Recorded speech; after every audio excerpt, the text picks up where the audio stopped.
오늘 0시 기준 코로나19 확진자는 136명 늘었습니다. 엿새째 100명대를 유지하고 있는데 사망자가 5명이나 늘었습니다. 재난방송센터 연결해서 자세히 알아보겠습니다. 신방실 기자, 조금 전에 발표된 코로나19 현황부터 정리해볼까요?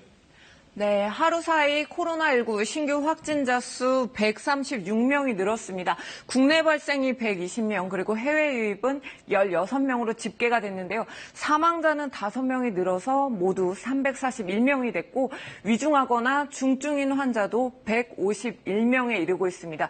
지역별로 자세한 현황을 살펴보겠습니다. 해외 유입을 빼고 국내 발생 환자만 보겠습니다. 여전히 수도권 지역에 집중이 되고 있는데요. 서울이 67명, 경기 29명, 그리고 인천 2명 등 합쳐서 98명이 확진됐습니다. 또 광주에선 전통시장 식당 관련 확진자가 늘면서 12명이 추가됐습니다. 신규 확진자 추이를 날짜별로 보겠습니다. 어제 119명에 이어서 오늘 136명으로 엿새째 100명대를 유지하고 있는데요.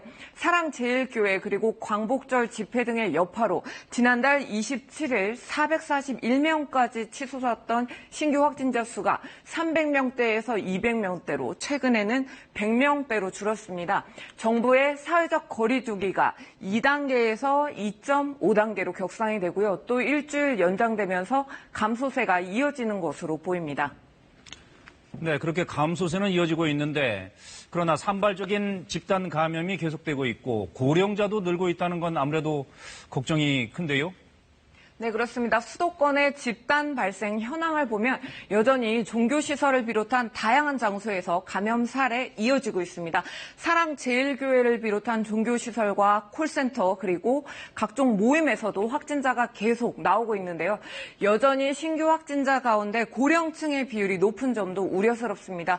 최근 2주간 60대 이상 고령층은 전체 확진자의 34.8%를 차지해 이전 기간보다 증가 추세인데요.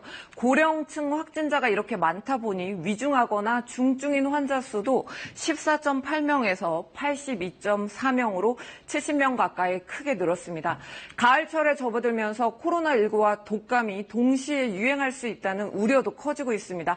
오늘부터 영유아와 청소년들을 대상으로 한 인플루엔자 무료 접종이 시작됩니다. 혼잡을 피하기 위해 사전에 예약을 하시고 병원에 갈 때는 마스크를 반드시 착용해 주시기 바랍니다. 지금까지 재난방송센터에서 KBS 뉴스 신방실입니다.